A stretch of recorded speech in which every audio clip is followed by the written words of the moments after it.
बाबा ये मूर्ति में ब्रह्मा और शंकर को बैठा हुआ भी नहीं। हाँ, ब्रह्मा और शंकर को बैठा हुआ दिखाया।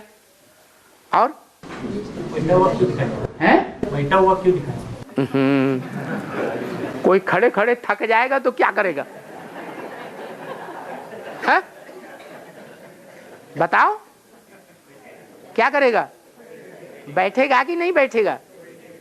बैठेगा तो जरूर, चलो लेटेगा नहीं, लेकिन कम से कम बैठेगा तो ना।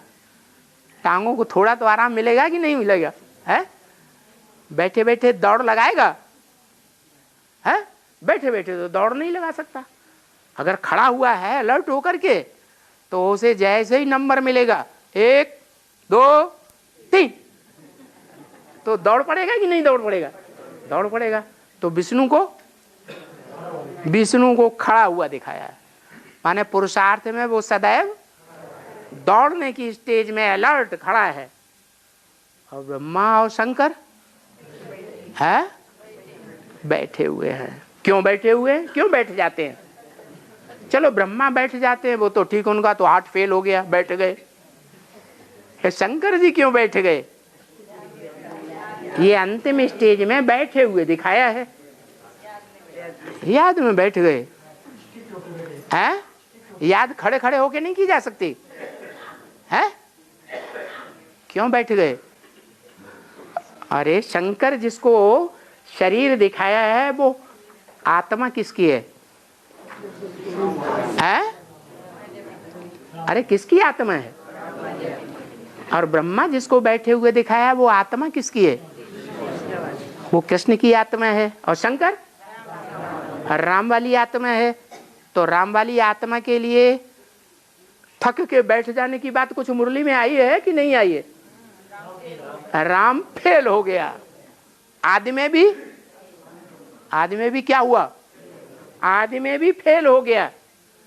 और जब इस सृष्टि का अंत होगा सन 36 होगा, क्या कौन सा टाइम आएगा?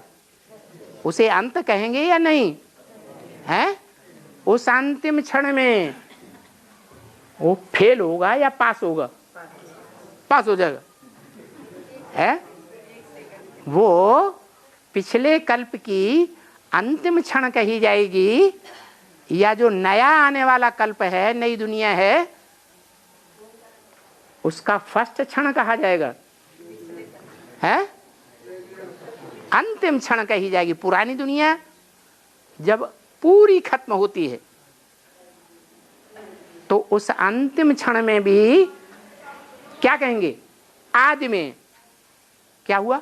राम फेल हो गया। तो अंत में भी जो आदि में होता है वही तो अंत में होता है कि नहीं होता है? होता है। तो आदि में फेल हो गया तो अंत में भी फेल हो गया।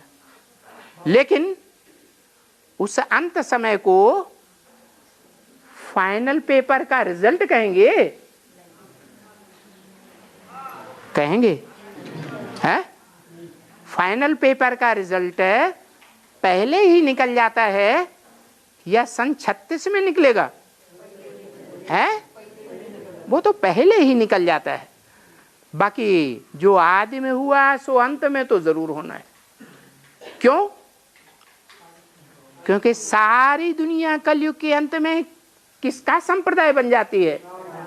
रावण का संप्रदाय बन जाती है, राक्षस बन जाती है। तो वो सारी दुनिया जो राक्षस बन जाती है उनका भी कोई बाप होना चाहिए कि नहीं? है? बच्चे तुम्हारा बाप आया हुआ है तो एक का बाप है या विश्व का पिता है? विश्व की 500-700 करोड़ मनुष्य आत्माओं का पिता है। वो चाहे देवताएं हों चाहे राक्षस संप्रदाय हों, सबका बाप है। तो राक्षसों का भी बाप है या नहीं? तो ज्यादा पावरफुल होना चाहिए या नहीं? ज्यादा पावरफुल होना चाहिए। तो वो अच्छे से अच्छों का भी बाप है और बुरे से बुरों का भी बाप है। और हाँ